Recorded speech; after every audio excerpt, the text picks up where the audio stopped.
Pyetja e parë thotë kështu: a kam gjunat që lexoj më shumë libra fetar me komentimet e sureve se sa vetë Kur'anin? Pyetje interesante.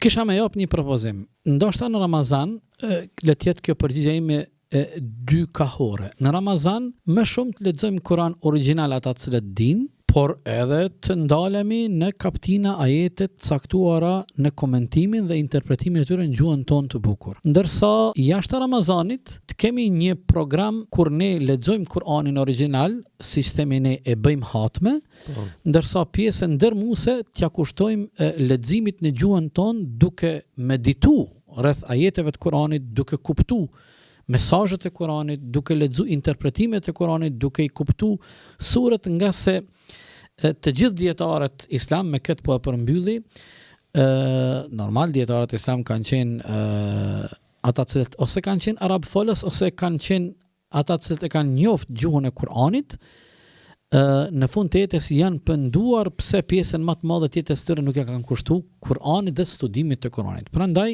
esenca nuk është vetëm të lexohet Kur'ani, por krahas leximit të Kur'anit, esenca është që ne ta kuptojmë Kur'anin, ta jetësojmë Kur'anin dhe gjithandej të përçojmë dhe të përhapim mesazhet e Kur'anit.